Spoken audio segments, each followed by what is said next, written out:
In this video, I really want to talk about how to locate bass or practice for a tournament. Now, if you are not a tournament angler, I think you will still get a lot out of this about how to effectively or efficiently break down a body of water, but I am going to be speaking a little bit more to the tournament angler. Now, one thing that I have always loved and been obsessed with over the 20 years that I've been tournament fishing is learning about guys out there and their process for finding bass. It is something that has always intrigued me. Now, with that being said, there's not a whole lot of specific content, articles, videos out there that talk really in detail about this. There's a lot that are kind of more of a 30,000 foot view approach, some more generic things, but in this video, it's gonna be pretty detailed. I have my computer in front of me here. I've written down a lot of things on what I've learned over the years. Now, with that being said, you might be like, well, who's this guy and why should I listen to him? Look, I'm no Kevin Van Dam,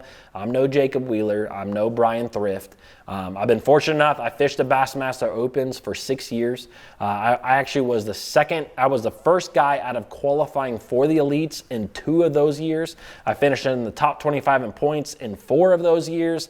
I fished a lot of tournaments locally. I've been able to win a lot of tournaments locally. And look, I'm not saying that to toot my own horn. I'm just saying that I feel like I do have some decent processes for locating bass out there on the water, and I'm gonna go into detail about those in this video. Now, before we get into the video, this one is brought to you by Boat Things. And Boat Things has a couple of products that I think if you are a tournament angler, you might really, really want. Now, one of them is called a visualizer. And you may have never heard about this. It's actually made by a company called Performance Fishing Electronics, but Boat Things carries them and they have some in stock right now. Now, if you guys know anything about tournament fishing right now, you know that forward-facing sonar has really dominated. And we're going to talk a little bit about forward-facing sonar throughout this entire video. But the visualizer is basically like upgrading your electronics without spending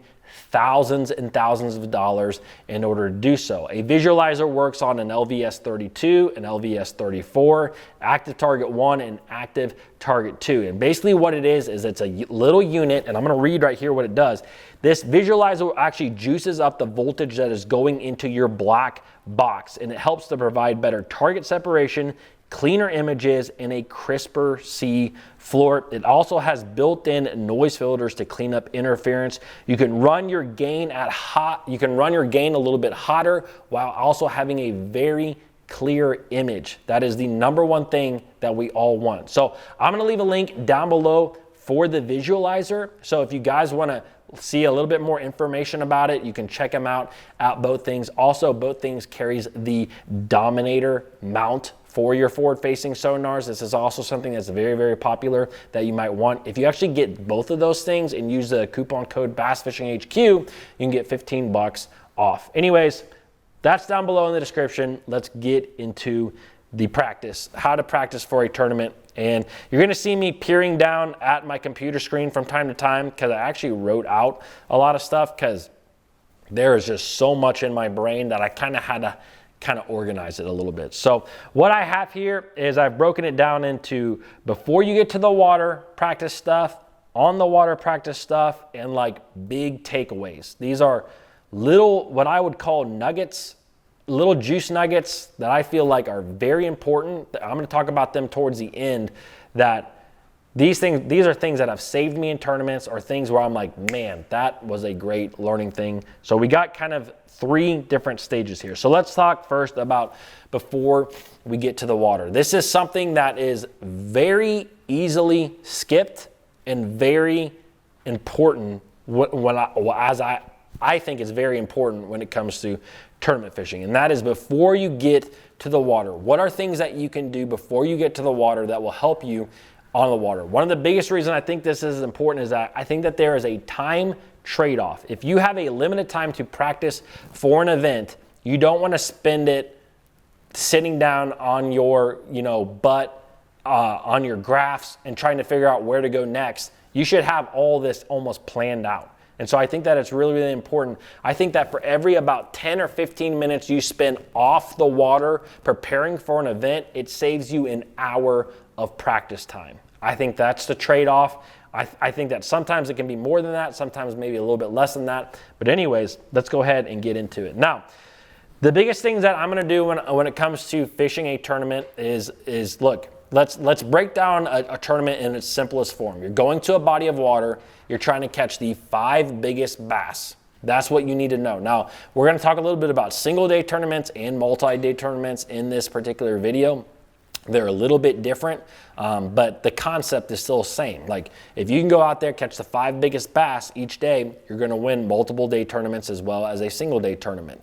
So that is what you need to know. That's the very bare bones. Now, when it comes to going to a lake, this may be a lake that you're familiar with. You know, maybe you're fishing just a local tournament, or maybe it's a lake that you've never been to in your life. But regardless, you should still take the exact same approach. Even if you are very familiar with the lake, I think it's still good to do some online research before you get out there, because we get as anglers into certain grooves or ruts of things that we like to go, places that we like to go, and simply doing a little research before you get to the water, it can open your mind to just different ways of catching them, different techniques, different areas of the lake that we can go to. So I think it's always good to do a little research. Now, I'm gonna do what a lot of anglers do, and that is, look, I'm gonna look up video, I'm gonna look up videos of that lake, I'm gonna look up articles that have been on that lake, and a couple of the big things that I'm looking for when I'm looking at videos, I'm looking at different articles.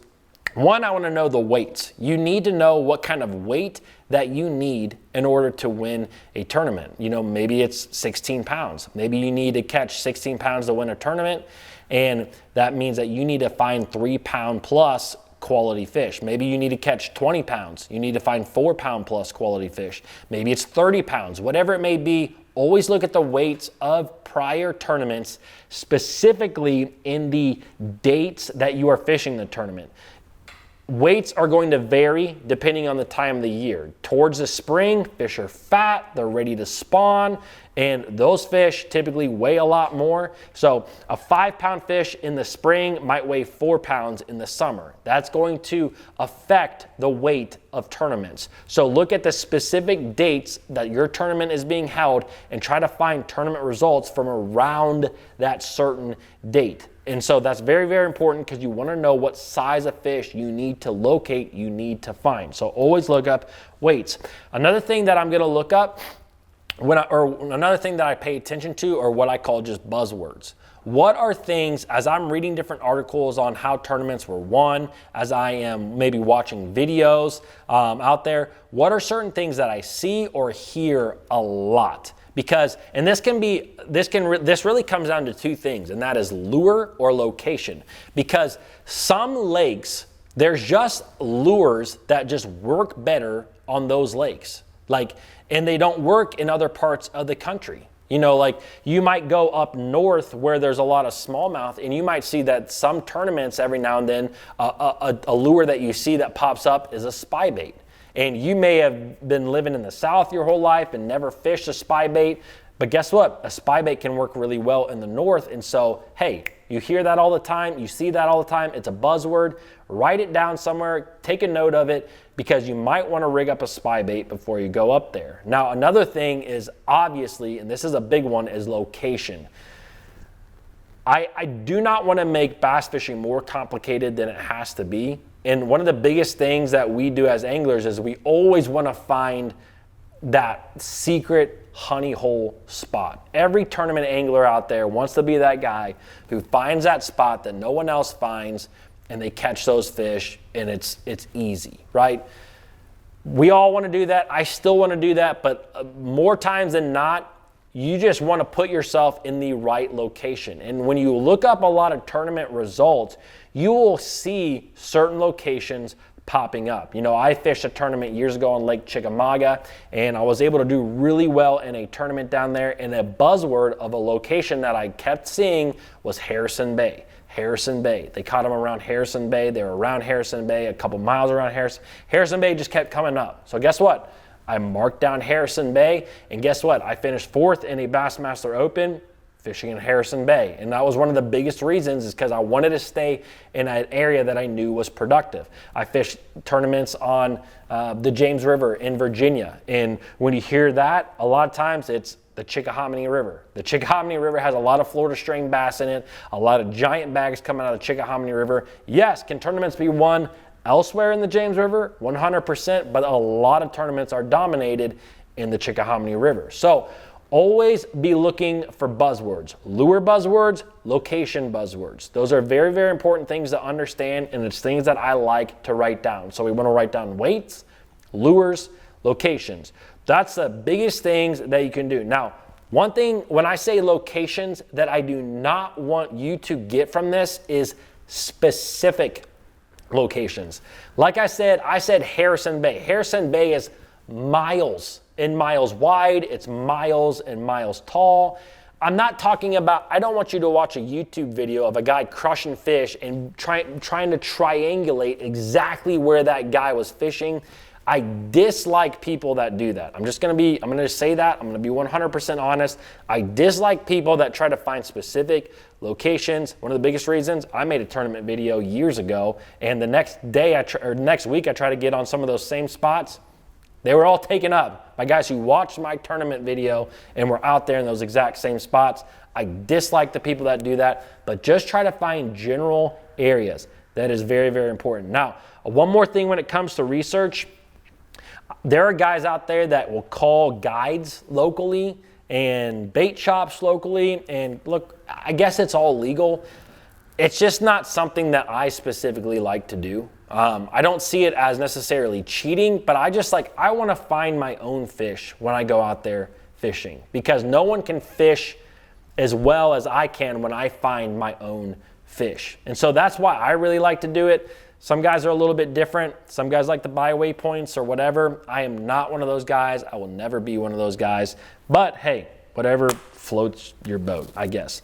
All right, now the next thing that you want to know after you kind of get this conglomeration of information about a lake is really, you have to be honest with yourself, and you really have to say, how will I win this tournament? How will Tyler Berger win this tournament? Because here's the thing, we are all more comfortable with certain techniques. Some of us are like, man, we do love to do everything. Like, I'm one of those guys that I like to do everything that a bass can be caught. But if I look at my tournament history and I kind of look at the ways that I typically have won tournaments, specifically for me, like, I'm more of an offshore angler. Like, I like to find offshore brush piles, rock piles, grass lines. I'm better at that than I am going down a bank throwing a spinnerbait specifically. Like, I'm probably not going to beat another guy who's really good. And now you may be different. You may be the guy that's like, dude, I love to flip and pitch. I love to get up in bushes and flip and pitch. And I love to do that too. But if I look at my past results and the way that I've done the best, it's almost always off the bank. Now, with one exception, and that is grass. Like, grass flipping and pitching is my jam. I'm totally getting off subject here. But always try to look at yourself, be honest with yourself, and say, like, how will I win this tournament? And that's really, really important. When we just saw a tournament on Lake Wheeler, and this is the perfect example of this, because you see a guy like John Cox. You know, everybody in this tournament is primarily fishing off the bank. I shouldn't say everybody. There was a lot of guys fishing shallow.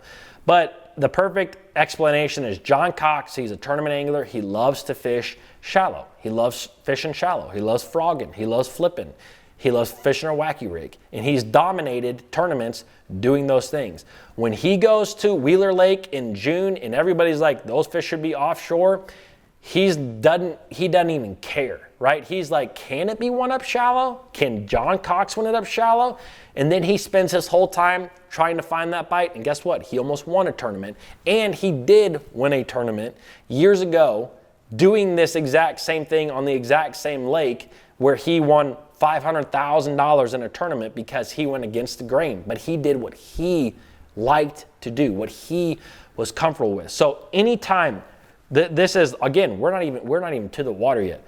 You want to understand, you want to bring in all the information you can, but then you want to kind of decipher, how will I win this tournament? How will me specifically win this tournament? Because that is what's going to set you up for the rest of your practice. Because once you kind of say, all right, this can be won deep on offshore brush piles or rock piles, I'm going to focus on that. I'm going to leave the bank alone.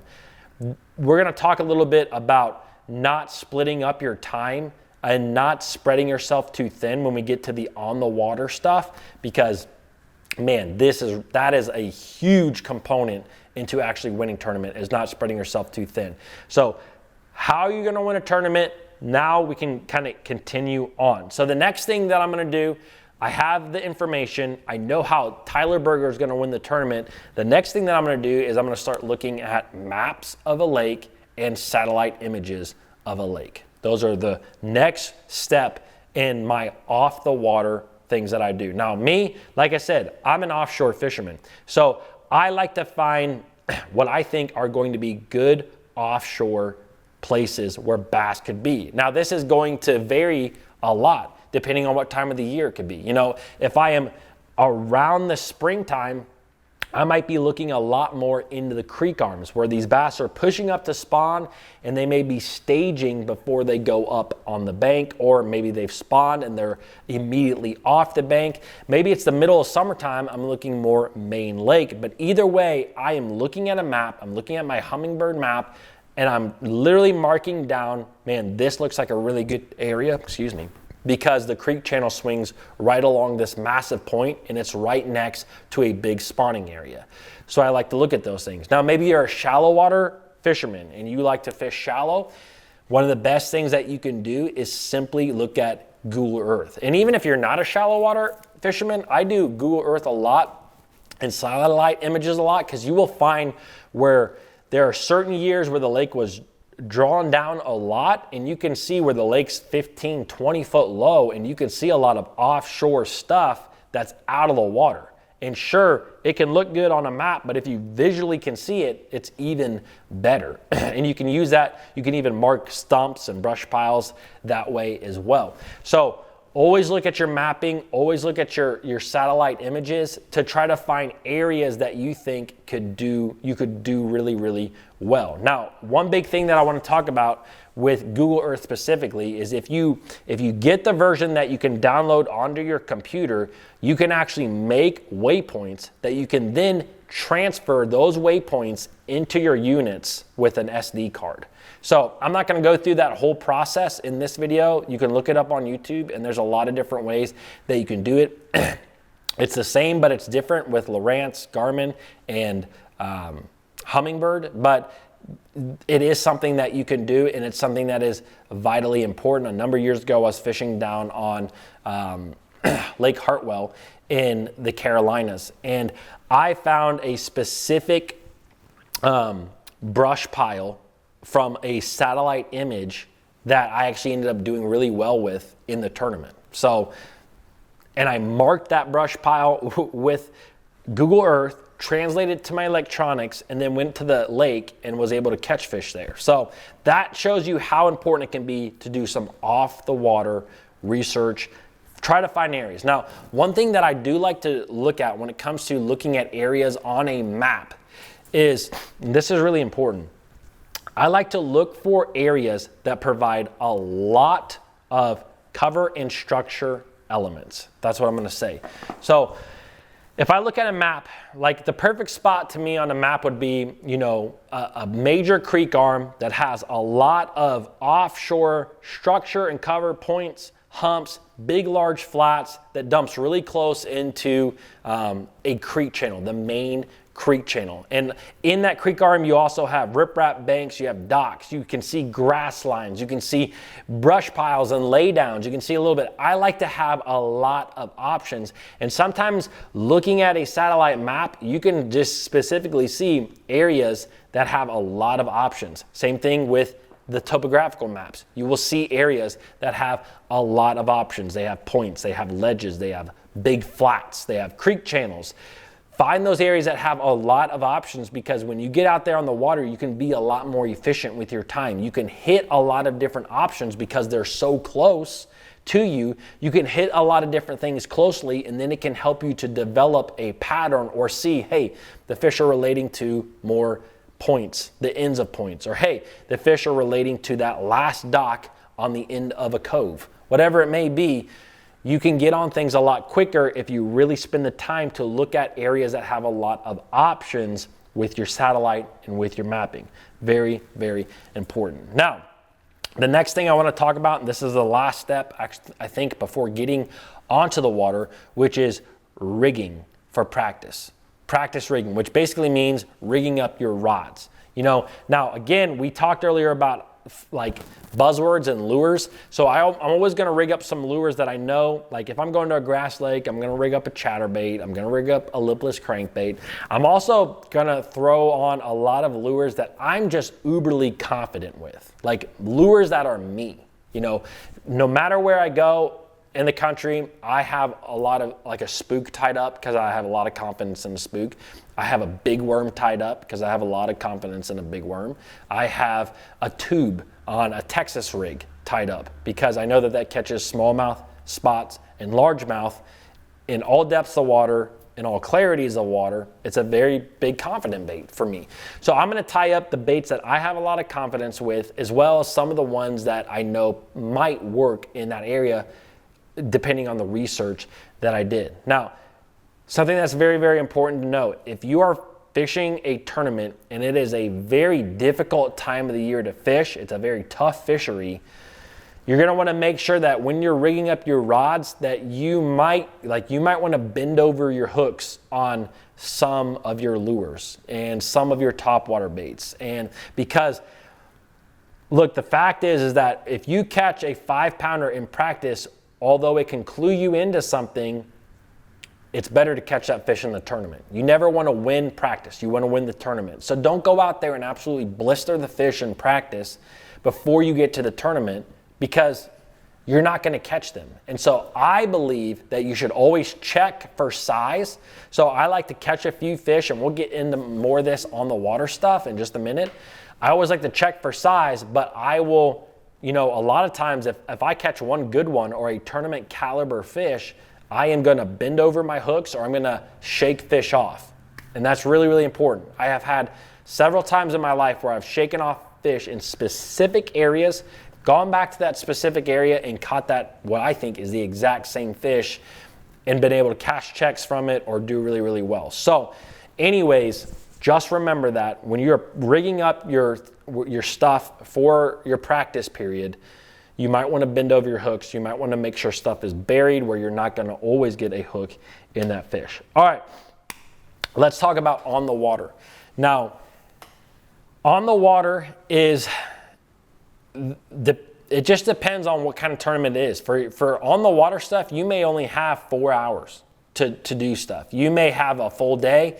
You may be fishing an open and you might have 3 or 4 days to practice for a tournament. It just may depend on what you are fishing. Now, the first thing that I have learned, and something that I do to this day, no matter where I go, is that for the first hour or two, assuming that you get there when the sun is coming up for your practice time, I always just fish for like the first 2 hours. I just go out there and I visually see things with my own eyes and I go fish.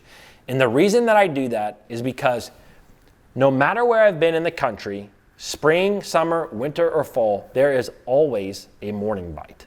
And not only that, there are certain times of the year where a morning bite is going to win tournaments. Simply getting on a bite quick, whether that's getting keeper bites in the boat or catching a few big fish in the boat or catching your entire limit in the morning, it's very, very important. So I don't like to spend a lot of time idling around, graphing, looking at things, being on the move when I know that the fish are biting. So a lot of times when I get to the body of water, I'm just gonna start fishing. I'm gonna pick up some confidence baits, usually moving baits. I'm gonna cover a lot of water and I'm gonna fish stuff. Because sometimes you will get on these really quick patterns or pick up some fish really quick, and it just helps you to get things going. It helps you to get clues, and you might catch a really big fish. And then all of a sudden you're like, is this a pattern? And then all of a sudden, within the first 10 minutes of your day, you catch a big fish, you figure out a pattern, you go to another place, you catch another big fish, bam, your practice is done.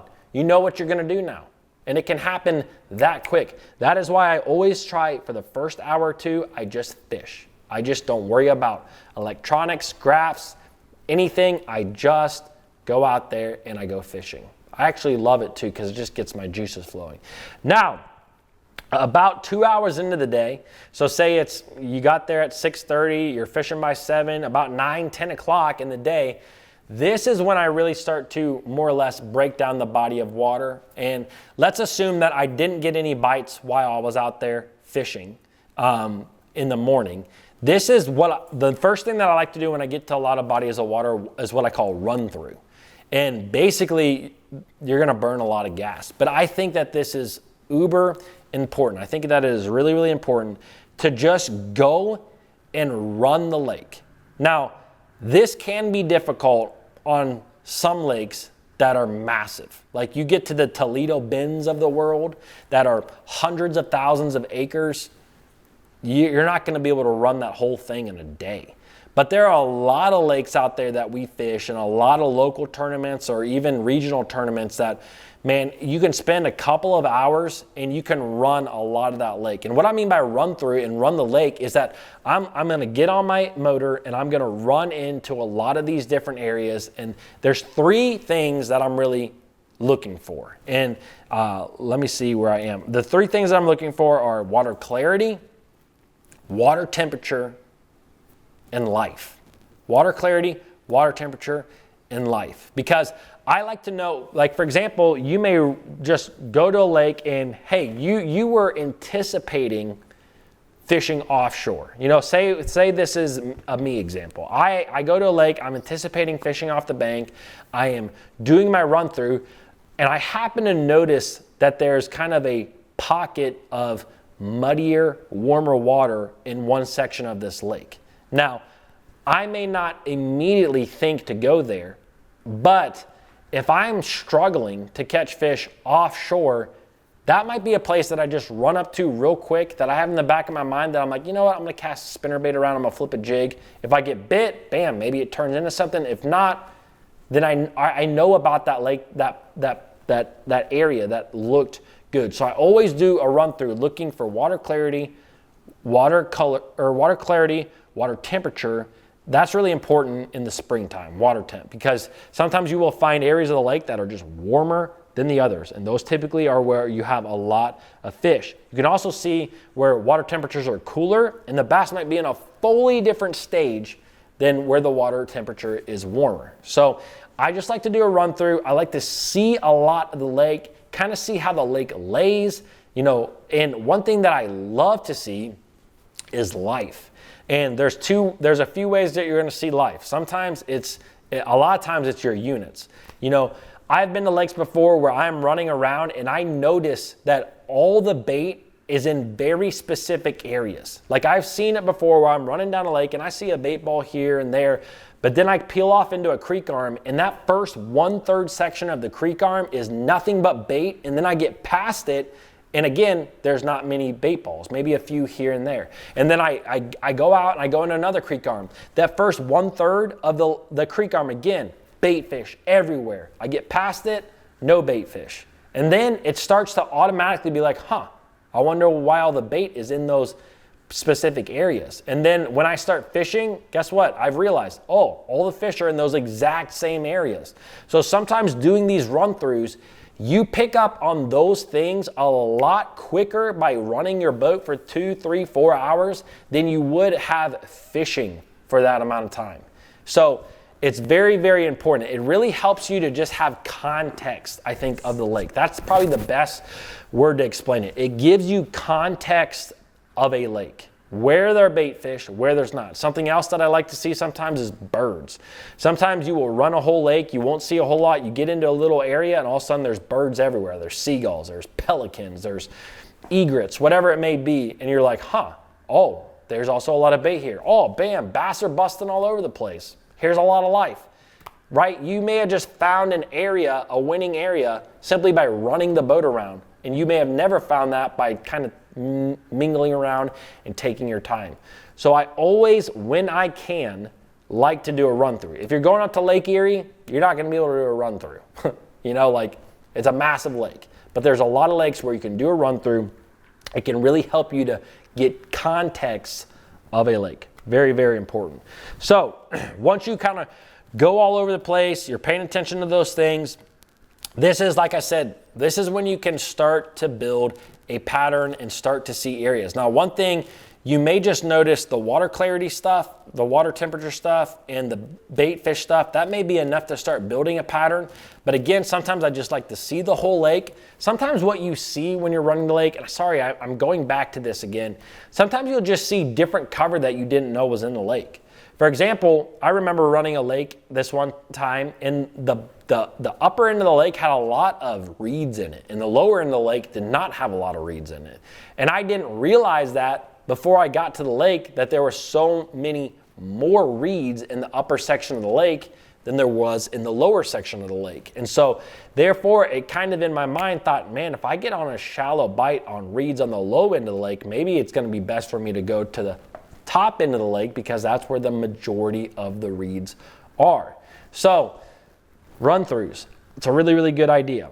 But anyways, now that we've done the run through, you know, maybe we start to see things, maybe we don't. And if we don't, then we just start to go back to all the waypoints that we got, that we found from earlier in our research. So all those areas that we marked and all those areas that we put in our units even, I'm going to start going through all those areas. And again, I'm paying attention to water clarity, water temp, and bait fish and life. You know, so this is when I really start specifically looking for fish and looking for bass. Now, one thing that I don't like to do is it's kind of like the run through. I don't always like to fish for the fish unless I absolutely know, I'm like, oh my gosh, there is a wad of bass right there. I should probably pick up a crankbait and make a few casts.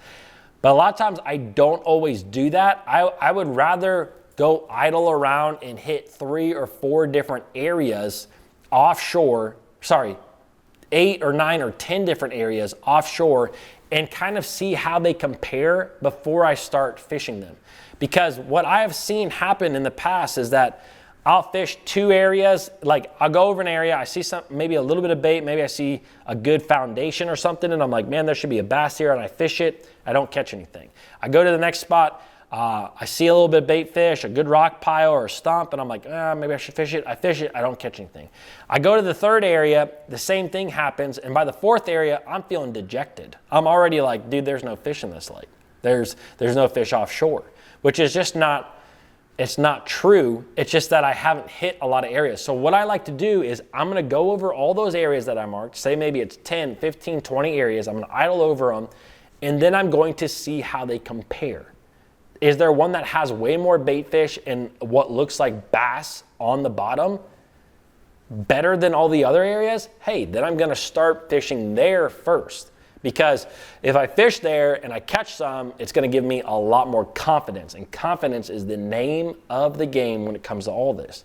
And so I like to see how areas compare. Now you can do the exact same thing, and I've done the exact same thing up shallow.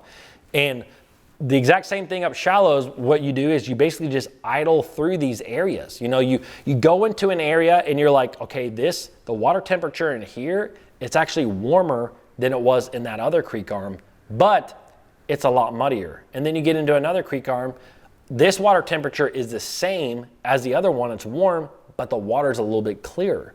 And then you go into the next one, this water temperature, there's a good stain here, it's warm, it's springtime. I'm also seeing a lot of bait fish in here peck at the surface.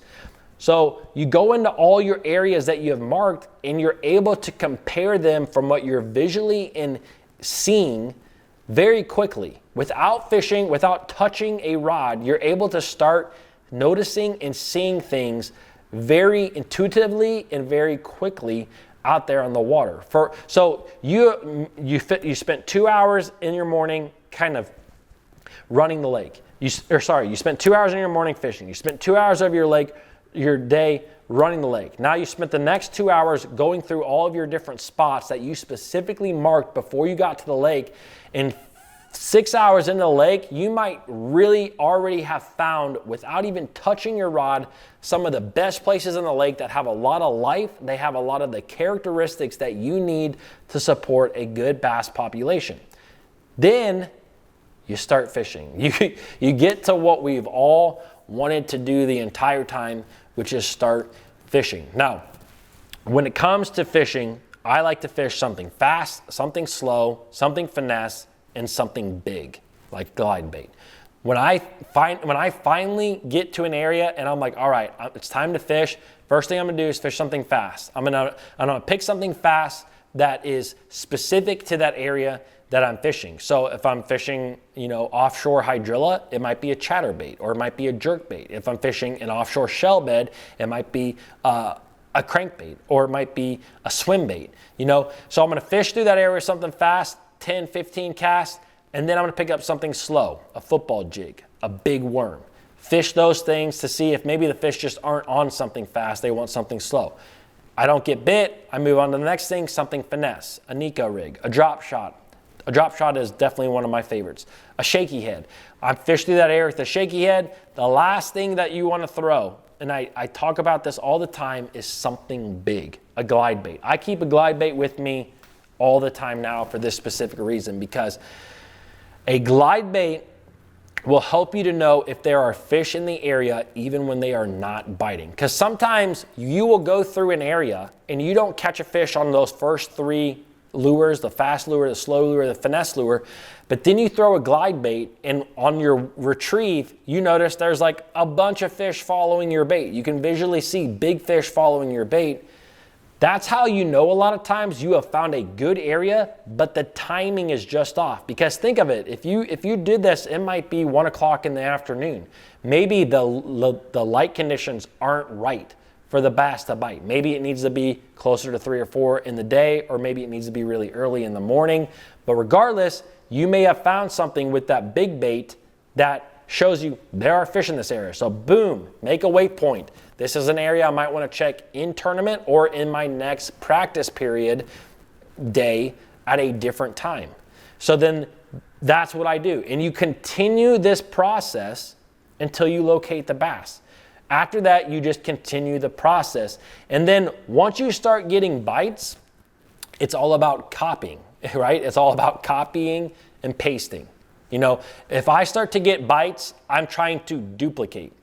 100%. Copy, duplicate, try to do the exact same thing all over again in some other part of the lake. If I catch a 5-pounder on a stump in 15 foot of water, I'm gonna mark my Humminbird electronics from 13 to probably 16 or 17 foot of water so I can see exactly where that band goes across the lake. And then I'm gonna look for stumps in that exact area. I'm gonna idle with my boat over that 13 to 16 foot. Every stump that I see in that zone, I'm gonna mark. And if I catch another big one doing the exact same thing, my practice may be done.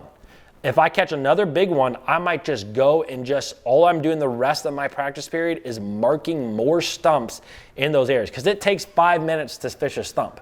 Like most of the time when bass are around stumps, you're getting bit in 5 minutes. You make 2-3 casts on that stump, fish bites it, you go on to the next stump. If I can hit 80 stumps, that'd be a lot. If I can hit 50 stumps in one day, then my odds of catching the biggest bag of a tournament go through the roof. So this is another part of the practice that I really like to do, and it's really fun, is that when you figure out something, when you really dial something in as far as where these fish are, and usually I say 1 is a fluke, 2 is a maybe, 3 is a pattern. So if I fish, 3 different stumps in that group and I catch 3 to 5 pound bass or whatever you need in your lakes to do well in a tournament, my practice is probably done. The rest of the day, all I'm gonna do is mark stumps. That's all I'm gonna do. And then in the tournament, I'm gonna dial in what the fish actually want as far as lure goes. So, but that is what I love to do. And it may not be stumps, it may be something completely different. Maybe you get to the back of a pocket, there's a lot of grass back in there, you see bait fish flickering, you throw a chatterbait, a topwater up there, you catch a bass, it's a big one. And then you see another one, you cast back up there, you catch another one. Okay, you may have just found an area, or you may have just found a spot, an area, or maybe you found a pattern. Maybe you go to the next little pocket where there's some grass, there's some bait fish. Maybe you start catching them again. Again, your practice may now be over. You may know exactly what you need to do. You need to look for grass in the back of pockets with bait. You go around, you mark as many of those as you can, and then in the tournament, you experiment and you try to find what ones have the best quality fish. And I think that it's important to do that in the tournament as opposed to the practice day, because during the practice day, if you catch too many fish on a certain lure, you get too dialed in. And it's not always good to be dialed in, especially for multi-day tournaments, but even a single day tournament. I don't always want to have 1 or 2 rods that I'm like, man, they're going to eat a chatterbait in here. I would rather have a little bit of an unknown, being like, man, they might eat this, but they also might meet this, because that forces me to stay open-minded during the tournament. And if you can stay open-minded during the tournament, I think that you will win a lot more tournaments. So, guys, I think that that is everything when it comes to practice, and I hope that you guys learn something from this. And we might do a part 2 to this for things that I forgot. Oh, snap. Actually, just kidding. I did forget something, and that's the big takeaways. That's the most important, one of the most important parts. So I wrote down a few things here that I think are really important. And so a minute ago, I mentioned that 1 is a fluke, 2 is a maybe, and 3 is a pattern. With that being said, never overlook 1 bite, especially in tough tournaments.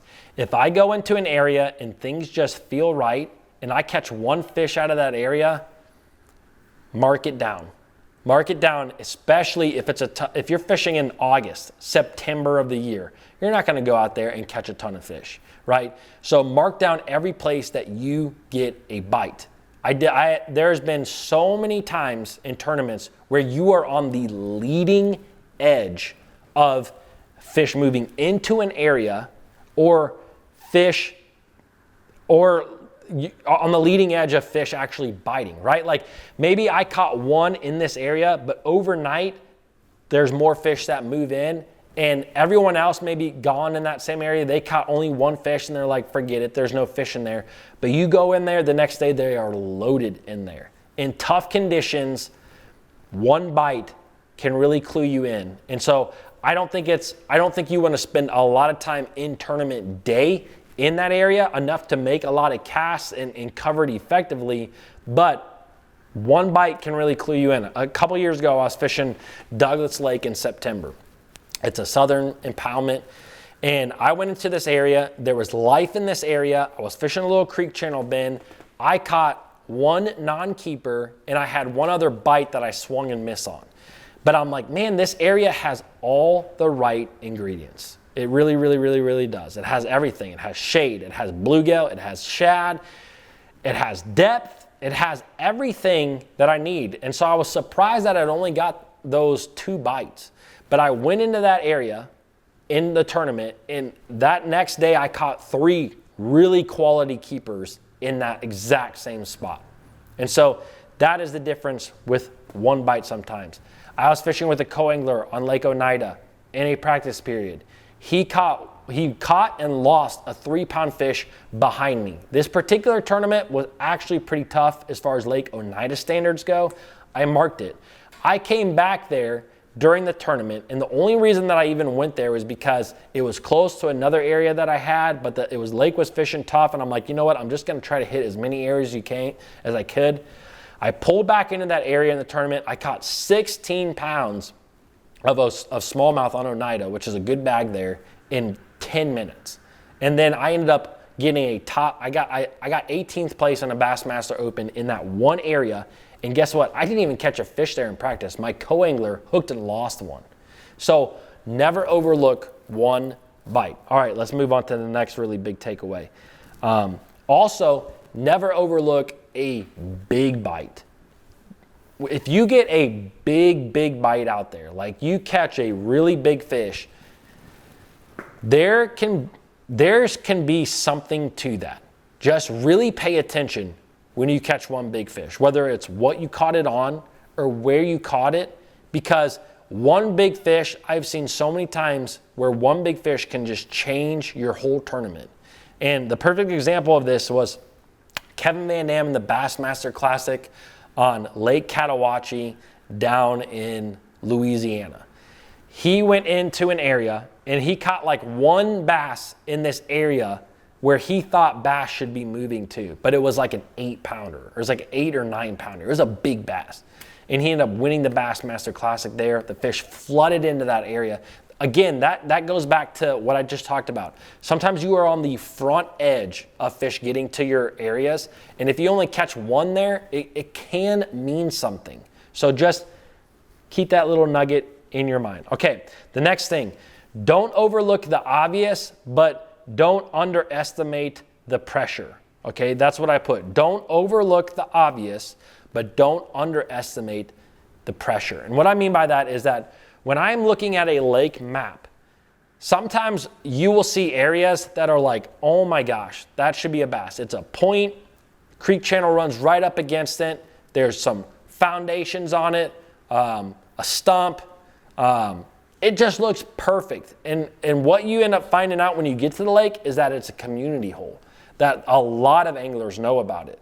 Now, I say don't overlook the obvious because sometimes no matter if it's a community hole or not, there's a reason why bass are always there. And if I draw an early boat number and I can get to that spot earlier than other guys, guess what? I could do really, really well on a community hole by not overlooking the obvious. We all want to find the unobvious stuff at times, or at least I do, but those obvious sections of the lake, there's a reason why they hold bass, okay? Don't overlook the obvious, but also this goes with this, don't underestimate the pressure.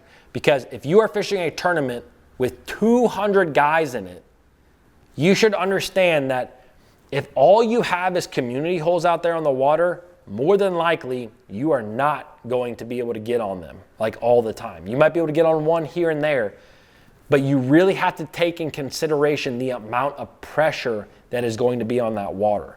And the best places are always found by these guys. You might pull up to an area, you may find the best point, hump, ledge, rock pile, stump on the lake, but if it's obvious, there's probably gonna be about 6 or 7 other boats there. And if you don't have anything else to go to, you can be really, really screwed. So don't overlook the obvious, but don't underestimate the pressure. There's kind of a give and take there. Very, very important. Now, the last thing that I want to talk about. If you get, my thing is 2 bites. If I get 2 bites in the exact same area and they are tournament caliber fish, I'm gone. I leave. And this kind of goes back to what we talked about earlier. You don't want to like catch all your fish in practice. You need to save some fish. And some of these lakes, there's humongous populations, and it may not matter if you catch 10 of them. But some lakes, if you catch 2 or 3 or 5 or 6 of them, you may have caught all the fish that were in that area. So if I catch a fish and it's a good, chunky, quality, tournament caliber fish, and I'm like, okay, if I get another bite, a lot of times I'll try to shake that fish off. If I can shake that fish off, then great. I might be able to catch that fish in the tournament, and that's really, really important. Now, if I catch a fish and it's small, it's a short fish or it's barely a keeper, then a lot of times I will keep catching fish until I catch a tournament caliber fish, maybe a fish that can really help you in that tournament. If I catch one of those, then I will stop, okay? Because again, there are a lot of times where you can go back to the exact same fish and catch them in a tournament. This happened to me multiple times out there on the water, a couple of times where it was literally the difference between cashing a check for $3 and not cashing a check for $3.